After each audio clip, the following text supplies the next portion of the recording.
Free. Right behind you. Strange. Vice Mayor Strange, you'll address her properly. You can kiss my foot. Mr. Rickard, you're out of order. FBI, we are asking you to investigate this council.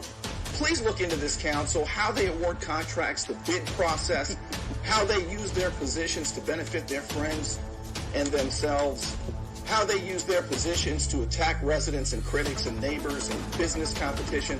FBI, will you please look into this? And I welcome the FBI here. If you notice, Mr. Thompson with his plea for the FBI and his watchdog group, this city runs the cleanest in this whole county. I guarantee He was served a federal subpoena this morning. Did receive a subpoena this morning, and we're going to cooperate 100% with the subpoena. And most of you who were involved up here, you gaslighted me. You tried to say I was crazy. And now we know that that's not true. And there's a lot of other issues I've been asking about as well.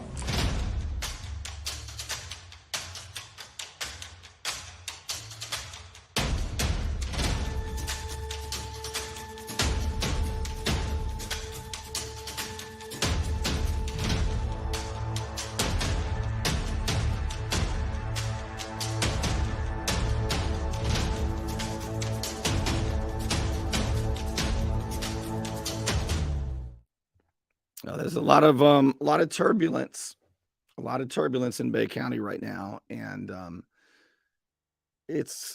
I've got a special show for you tonight. I'm going to bring on Lynn Haven Commissioner Judy Tinder, and she is calling for the resignation of the Lynn Haven Police Chief Ramie.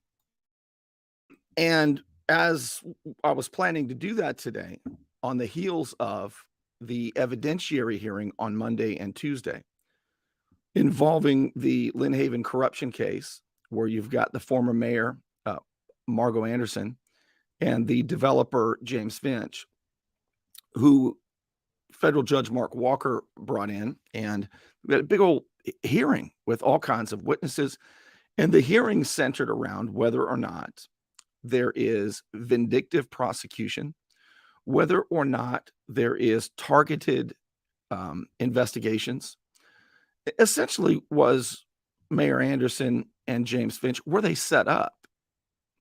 So after a bunch of witnesses, to include Lynn Haven Police Chief Rick Ramie and many others and all kinds of other evidence, Judge Walker, at the conclusion of the evidentiary hearing, said, send me a list to the defense, send me a list of bad actors. In other words, were there any prosecutors leaning on witnesses? Were there any investigators ignoring some evidence, planting evidence, that kind of thing? And give me a list of bad actors because he's seen evidence of it. And give me a list of the bad acts. And then he's going to consider whether he's going to toss out the remaining 2 counts against Mayor Anderson, or whether he's going to do a lesser sanction and perhaps issue sanctions against the investigators, against the prosecutors. So this is really a big deal. But also on Thursday, Judge Mark Walker wants Stephen Coons, the assistant U.S. attorney, he wants him in there because former Commissioner Antonius Barnes said under oath that he threatened him, he coerced him into a false plea. So during these evidentiary hearings, when Police Chief Ricky Ramie was up there, they pulled up the defense presented to him text messages from the city issued cell phone from former manager Michael White to him. And these text messages were shocking. They involved everything from racist comments, N-words, to, if it's not one video was child porn, but that was not on Chief Ramie's phone. Okay. It was from Michael White, but it was not on Chief Ramie's phone, not the video. But there was a picture that could very easily be considered, and would be considered by you, racist and borderline child porn, from Michael White to Chief Ramie's phone. There was also a whole conversation, a text conversation on the city issued phone between Michael White directing Chief Ramie to arrest a woman, set her up if you have to. And they did arrest her that night. That was discussed. Those are text messages. So after these embarrassing text messages came out, the prosecutors wanted them sealed, but Judge Walker said no, because he's already issued a protective order. Any evidence, like text messages or whatever, that the defense has obtained after July of 2021 is sealed. But any evidence that the defense obtained prior to July 2021 is not sealed. Okay? In fact, these particular text messages on Lynn Haven City phones are public records, and they're not sealed. But there's been a big effort on the part of WMBB and Chief Ramie and others to make you feel like these text messages, you shouldn't hear them, you shouldn't talk about them, you shouldn't see them. So I showed today, standing in front of the Lynn Haven City Hall, basically where they have their meetings, I had the text messages. I told you that you can see them, you can share them, they're public records, and they're not sealed.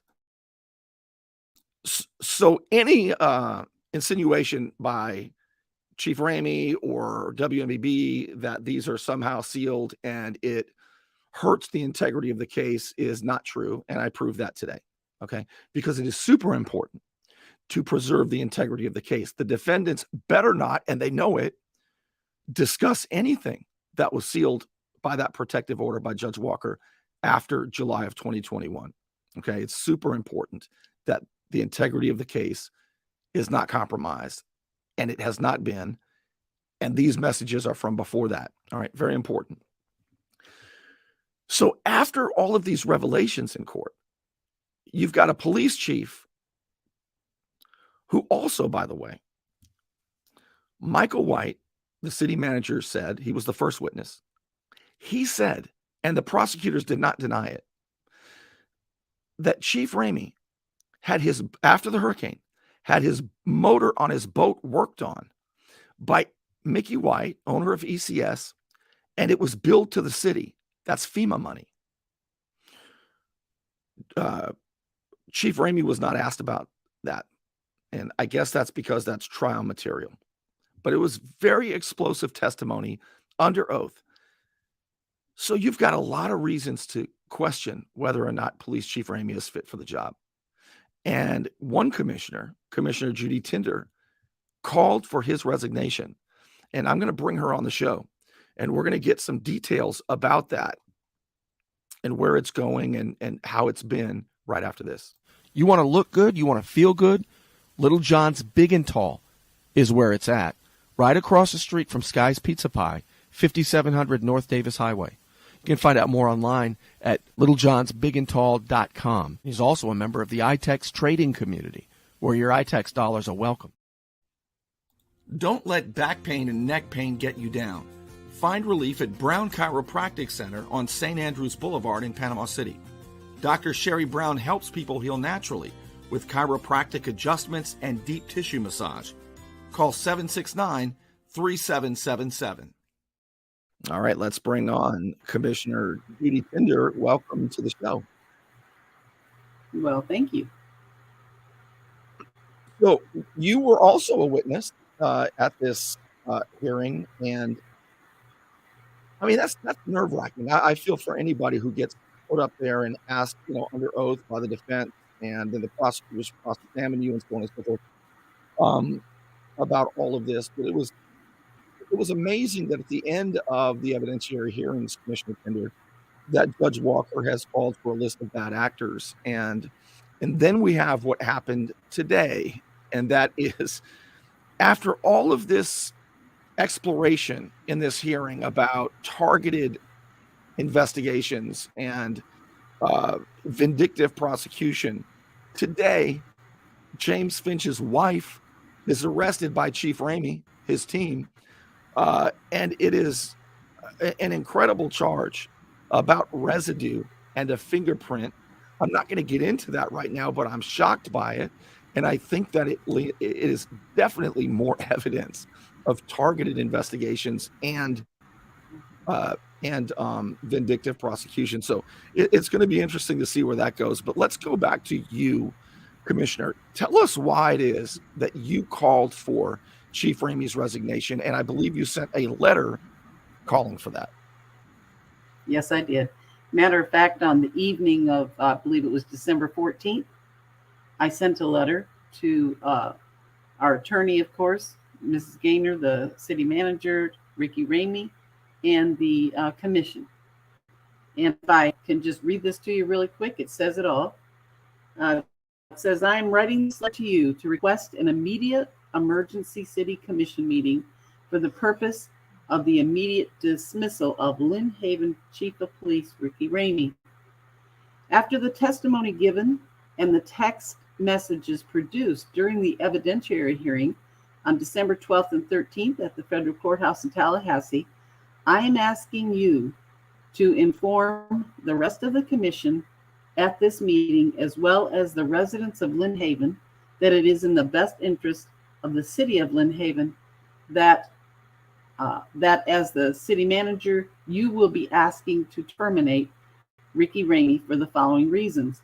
Number one, and you've already mentioned this, the testimony of Michael White, former city manager, that the chief had work done on his personal boat and trailer by the owner of Erosion Control Services, David Mickey White, and then had the work charged to the city of Lynn Haven, while our residents were in complete disarray, trying to find gas and feed their families.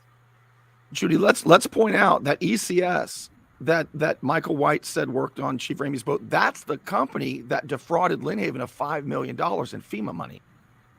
Yep, I think they were certainly a big part of it for sure. And then I went on to say, number two, the contents of text messages between Michael White and Chief Ramie that allude to the fixing of traffic tickets by Chief Ramie for Erosion Control Services, which was admitted by the chief, as well as for two commissioners. The tickets are attached to the text messages as images and also admitted to by Chief Ramie.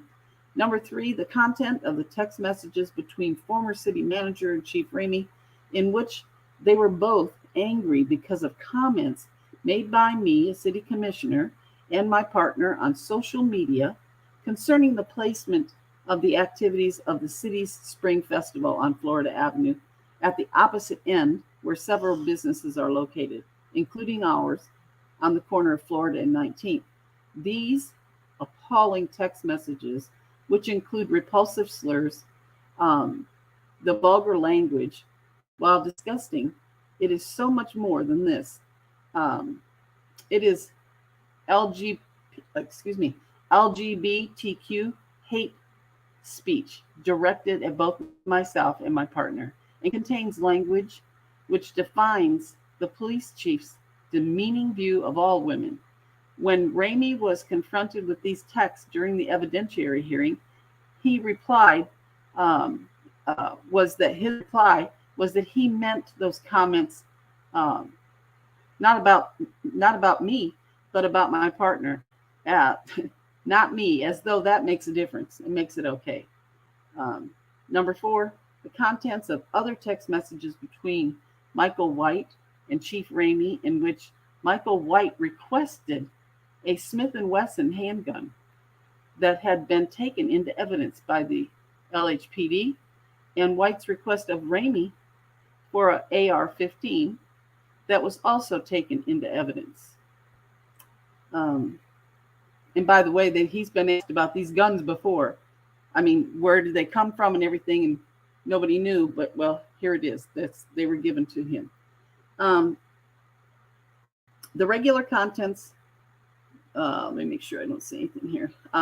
The regular contents of text message after text message sent between these two close friends, commenting on disgusting and racially inflammatory images, which reveals the culture that exists in Lynn Haven behind the scenes of city business that took place between Ramie and White.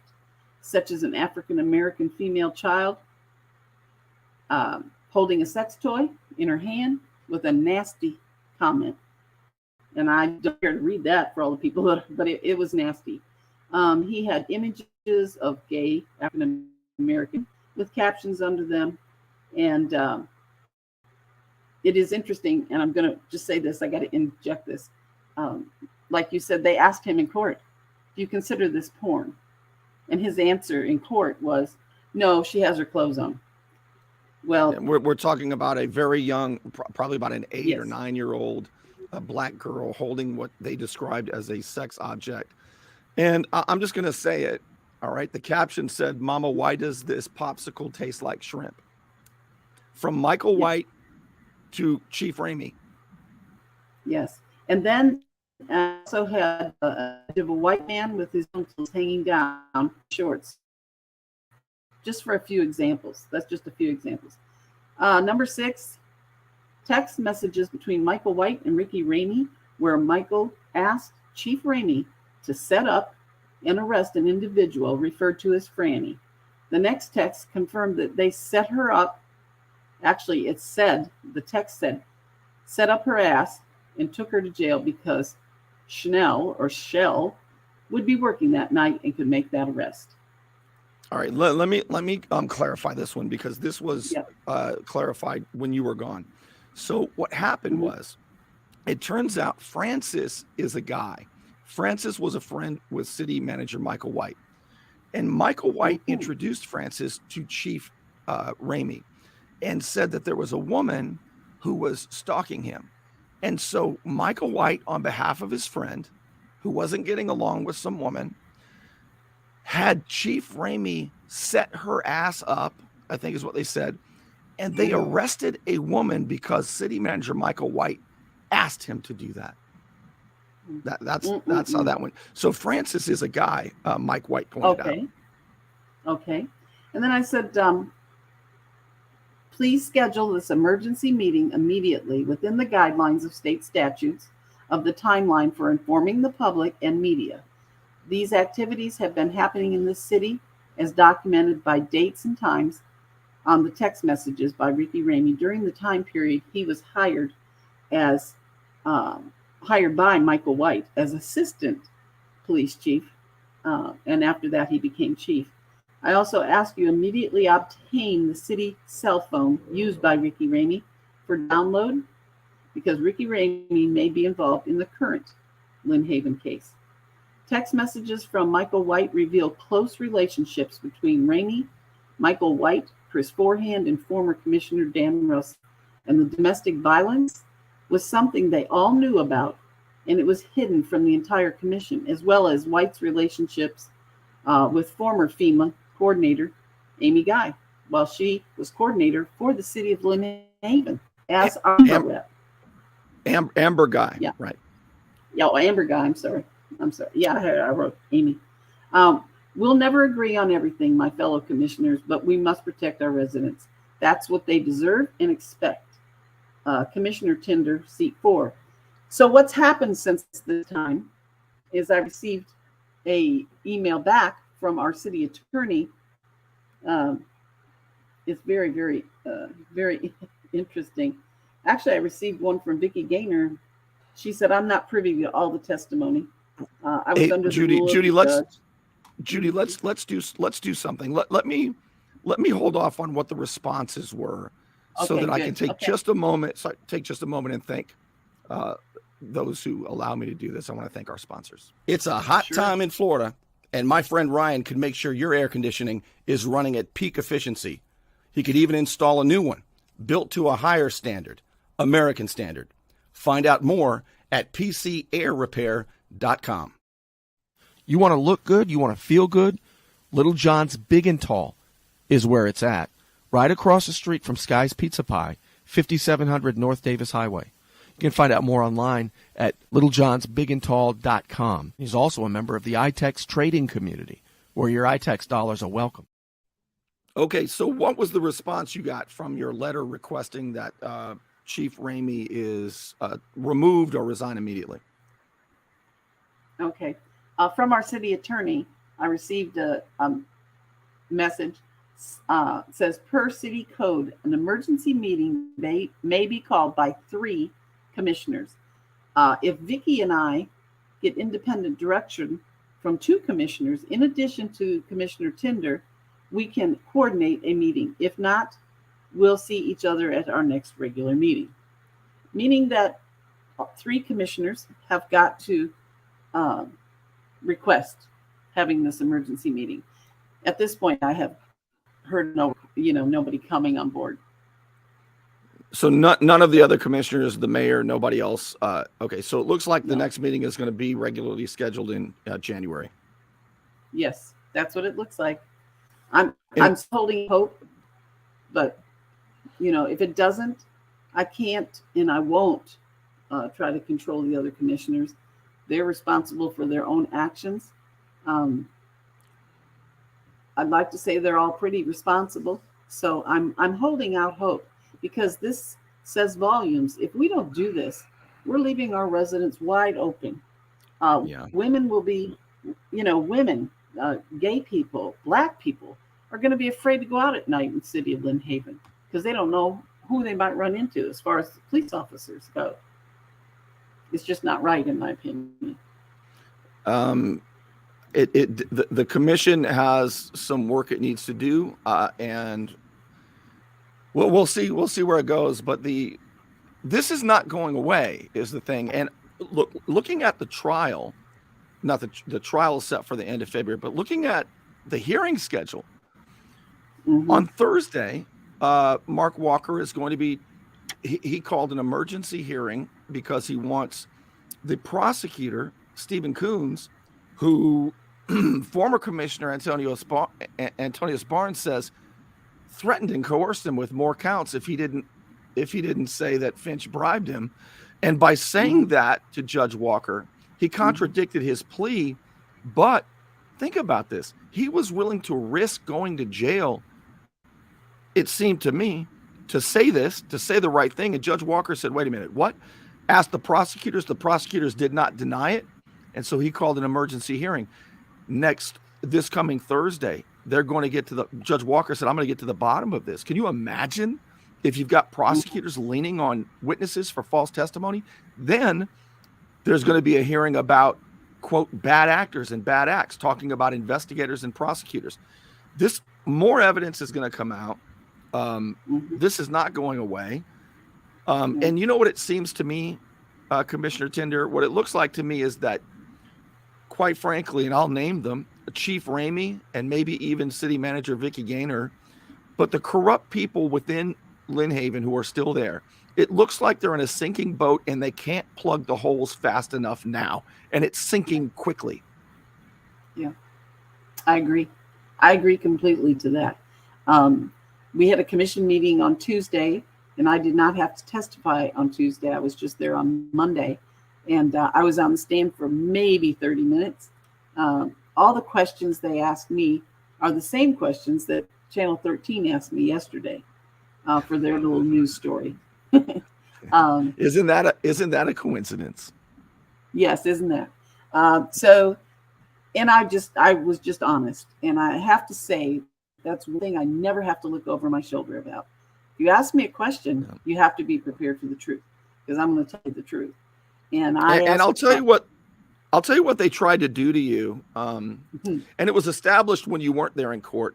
They tried to make it sound like, well, because you asked Chief Ramie, have you ever said disparaging things about my sexuality to another city employee? He stood there in front of everybody on video, in front of God and everybody, and said no. And then a text message came out that showed, oh, yes, he did. And his reaction on the stand was to say, you weren't able to see it, but his reaction on the stand was, well, I find it very interesting that she had heard that when that's supposed to be sealed. Well, the next day, the prosecutor, the defense, and the judge confirmed that no, those are not sealed. Those are public records that are not sealed. They're not private texts like WMBB says. They're texts between 2 officials on city phones. They're public record. And they try to make you feel as though you had somehow done something wrong, that you had gotten information you're not allowed to have. That is absolutely untrue. And in fact, the prosecutors the next day asked the judge to seal it in retrospect, and the judge said, no, the horse is out of the barn. But nothing that the defense obtained after July of 2021, that's sealed. But those text messages were prior. So if anyone asks you again, Judy, where you heard this or anything, please tell them you heard it from a person named Nunya, named Nunya Business, because it's a public record. Just That's think about true. it. That's what WMBB, the news outlet, is focused on. Instead of, it's a public record. And look at the content of it. And what does that say about the police chief? And does Commissioner Tinder have any ground to stand on? And everybody knows you do, but some people are trying to hide it. Yeah, I agree with that. I have made public requests before and actually have had the chief of police in a commission meeting have a little temper tantrum because he said what I was asking for took him so much time. And I actually didn't get the whole thing there either. But it's the culture that is in our police department. The culture, as far as I'm concerned, the culture at City Hall, it has changed completely. Our meetings are run now with, well, okay, 3 minutes is up, you're out of here. We don't answer people. We act like we don't care when we're sitting there. And I've actually had, at the last commission meeting, I had an employee, when I was asking questions about the topic that they were discussing at the time, I had an employee sitting in the second row, leaned over to Chief Ramie and said, I wish she would shut the F up. Now, talking about you during a commission meeting. Yes, asking questions. That to me is such a poor culture. And I believe our employees we don't have one employee in City Hall that was there before Vicki Gaynor came on board. Not one. They have all quit or been fired. Every single one. Wow. And, we've got a question here, and I know the answer to it. How does any female feel about being referred to as that word? And the reason that's being asked is because you were called that by Chief Ramie, who had even more to say than that. And I believe Michael White said it as well. But that is the part of the content, not even the illegal part of these text messages. Right. So anyway, we all know how you feel about that, but it's pretty amazing. Yeah. Hey, I want to point out one. Go ahead. No, I was just going to say, to me, that's such an insult, number one. It is so unprofessional, number two, but it is degrading for all women and towards all women. It doesn't matter how you say it or whether you're angry, you're not angry, or you're being a smart aleck or whatever. It's totally unprofessional. And anybody who has the kind of power our city police chief has should never be discussing that. And if I could just share one other thing. Yeah. We had an officer who was fired. And at one point she was asked to go out in her regular daily duties, was asked to go out and get a young man who was riding a bike up 77. He was mentally challenged. She drove up there, she got him, put her bike in the car and brought him back. In the text from one of her fellow officers, it said, well, glad to see you got the retard back. Now, how could we possibly have a culture like that? I just don't even understand. But it's being led, and it's been admitted to go on. And those few that try to remove themselves from it, I don't know. But my big thing is this. He reports to Vicki Gaynor, the city manager, and he reports to her. And if she says she was not aware of this culture over there, then she wasn't doing her job. And that's the boat you were speaking of, with holes getting drilled. Yeah. They both know that they are so linked together. But I want to talk about something else, something that Chief Ramie talked about. This is the most shocking thing, maybe, of all. I'm going to show something on the screen here. You ready for this? You ready? No, for this? Probably not. Go ahead. Here we go.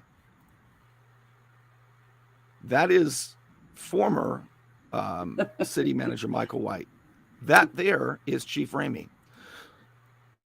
And that stack of cash, this is what was described. Michael White said that after the hurricane, he had a sack of cash. He said he got the money because he sold a Jeep. And he went to City Hall and he gave it to Chief Ramie. And he said, "Can you hold on to this for me? I've got a meeting." Chief Ramie said, "Wait a minute, what are you doing with this? I'll be back." Chief Ramie said he looked down at the bag of cash, but he didn't touch it. He didn't count it. He said well, let me stick with Michael White. When Michael White came back, he said he took the money and he was going to buy property from Jim Slonina, who owns Panhandle Engineering. So then they bring in Chief Ramie. His story was different. Here's what Chief Ramie said.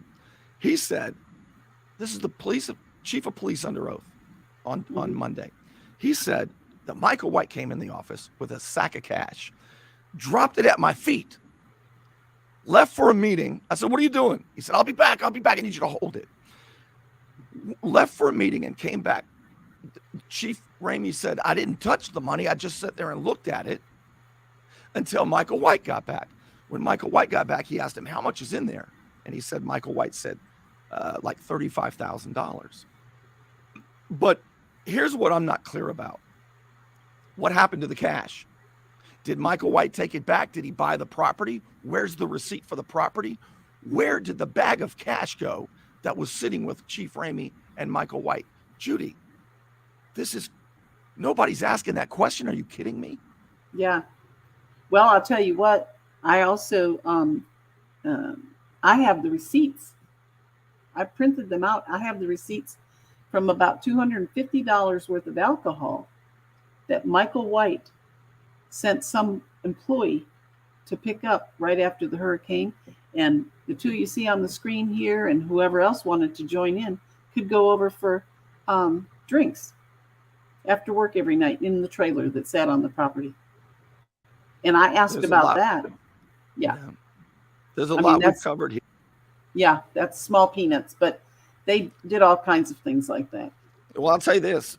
There's another player here, and he's pled guilty. His name is Mickey White. He was Derwin White's nephew, and he owned ECS. And he is pled guilty to fraudulently billing the city of Lynn Haven $5 million.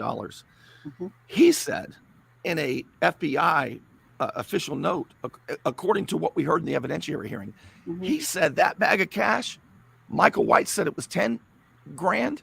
Chief Ramie said he was told it was 35 grand. Mickey White said it was as high as 172 grand. Where did the money go? Yeah, that's probably, somebody's got it and it's not us.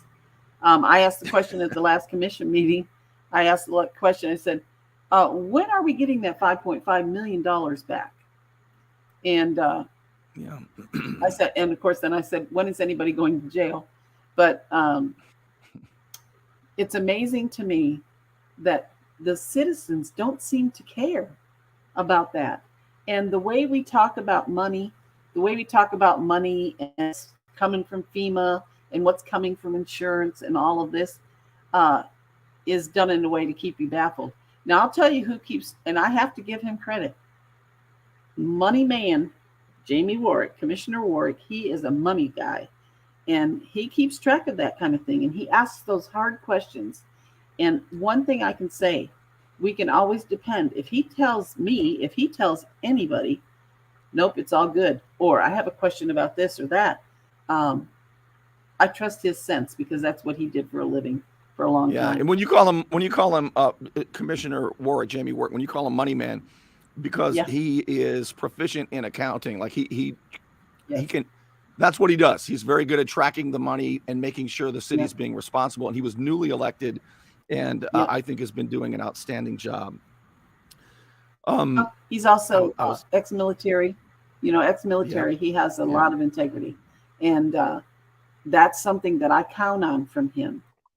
And, I think as far as I'm praying and hoping that our commission gets on board this, because in my opinion, and it's a very simple one, if nobody joins me in wanting to get rid of Chief Ramie, then they're allowing what's going on. And not only are they allowing it, they're encouraging it. And our residents deserve so much more. you know? You know, So, you said it seems like the citizens are okay with this. Here's what I think, and I'd love to know what you think too, watching the show. Judy, unless they come here, unless they're watching what's happening here mhm, or on the Beacon of Bay County or on the mhm, Society for Watchdog Journalism little Facebook pages, if they're watching WMBB or reading the News Herald, they're going to hear the story from the side of the prosecutors, who the judge has already called unprofessional, haphazard, and reckless. And now he's got a hearing coming up. If they're bad actors, they're going to get sanctioned by federal judge Mark Walker. So I got to say, I do think citizens should be more engaged. Okay, I do. However, I'm very angry at my craft, at journalists and news outlets who sell out, who become public-private partners with the government for a few dollars in revenue for the way they do these things. But I mean, how are people going to know if WMBB continues to absolutely lie about what happened at the hearing? They haven't even used the word bad actors. They're lying to the people, Judy.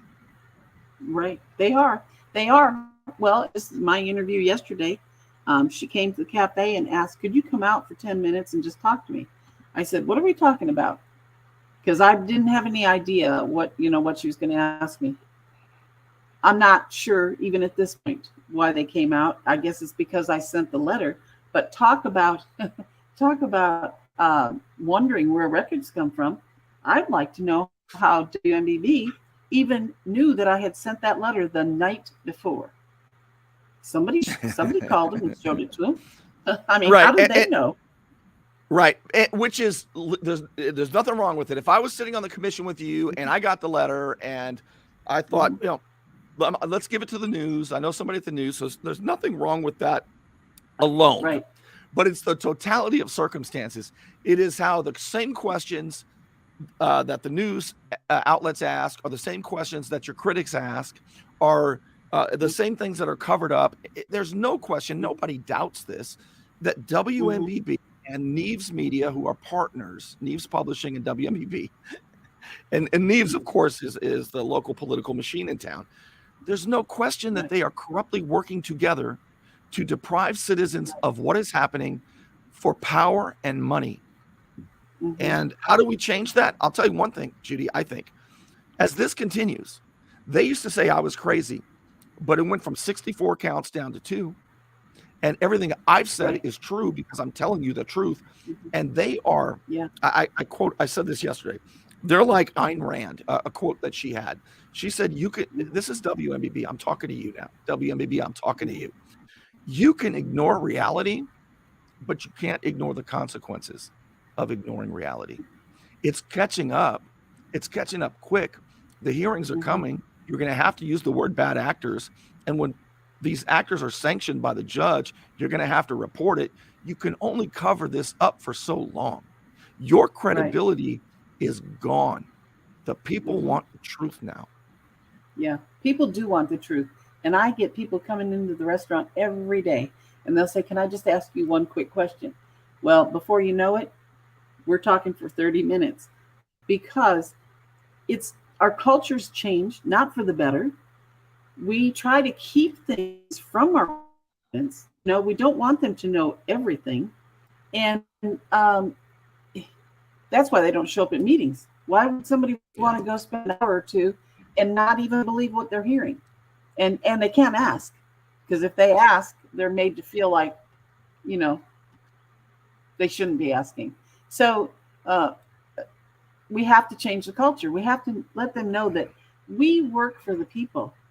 I'm a servant of the people. They elected me to help them, to take care of them. And sometimes, many times, I'm the middleman because they call and try to get the issue straightened out and nothing happens. So then I have to call numerous people and make it, all come together.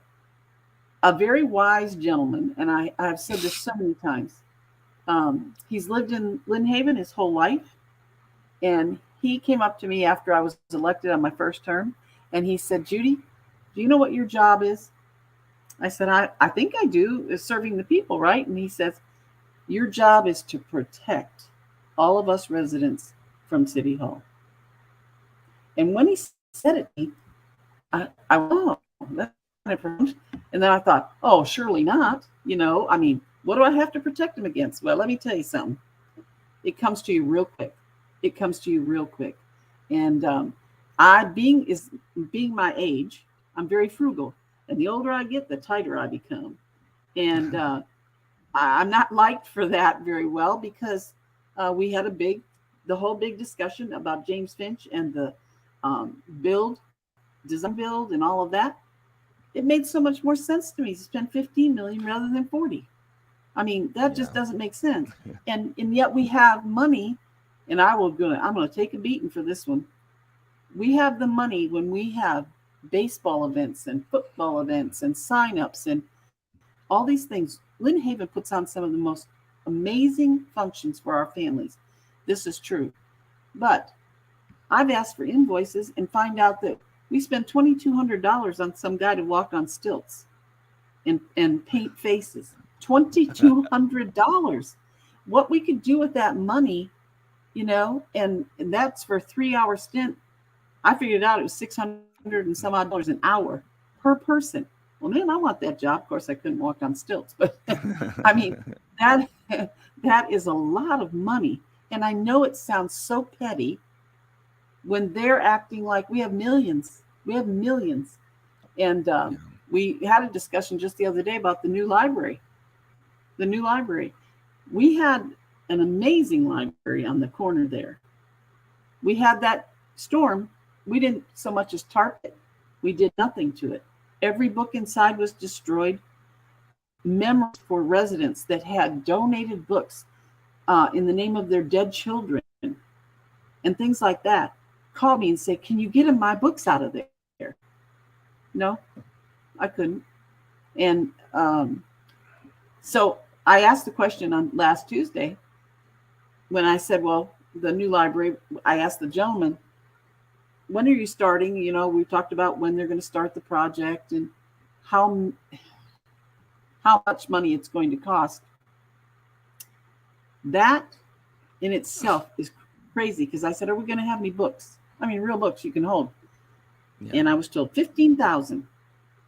And there's 4 bookshelves in this rendering. I don't know where we're going to put 15,000 books, but nonetheless, it's how the culture has got to change, and it has to start with our police officers. When people complain to me that a cop is rude and doesn't give them the time of the day and talks to them like they're idiots, it breaks my heart, because we have some wonderful police officers. But the ones that are getting out and away with this, and the way they're handling the whole Margot thing and James Finch, they have no respect at all. And the tables are going to turn. I see the tables turning for Anderson. Well, it appears that way. Yeah, it appears that way because Judge Mark Walker has scheduled some hearings. And as I said, the Chief Ramie and City Manager Vicki Gaynor are in a sinking boat trying to plug holes while the water is coming in, and they are panicked. And they should be, because their testimony is being looked at and hearings are coming up. And all I want is for the truth to come out. And I do this because, well, one reason, people deserve more honest government. And the only way we get more honest government is to put in more honest people and to have news outlets hold them accountable. And, I can feel things changing a little bit too, but it sure costs some people a whole hell of a lot. Yes. And stuff they'll never get back. I have never kept it a secret that I support Margot and James. They asked me silly questions like, when I was on the stand, they asked me questions like, do you think, has Margot ever offered you anything? Has James ever offered you anything? I didn't have to think about it. The answer was no, they have not. And yet other people are sitting up there lying. And I think it's because they are the people who handed over all this phony baloney evidence they claim they have. you know, and they're trying to hide themselves. They're all the people that are behind the scenes on this whole thing and have railroaded Margot and everything. It's a scary, sad machine. It is a scary, sad machine. And we saw some of that today, and I'll save that for another time. But Judy, I'm going to wrap it up. I appreciate so much you being with us and talking to us as the commissioner of Lynn Haven. Thank you so much. I'll talk to you soon. You got it. Thank you. All right. I'm going to wrap things up because, as you can hear, I'm exhausted. I've had quite a week. And I just want to thank you for being here. I see how many of you are. And it's these long form discussions are valuable. And I'm thrilled that you're willing to do this on a Friday night. And I want to say, if you want to support my independent efforts to continue to do this, here's how you can. Patreon.com/Bernie Thompson. It's like throwing a tip in the tip jar.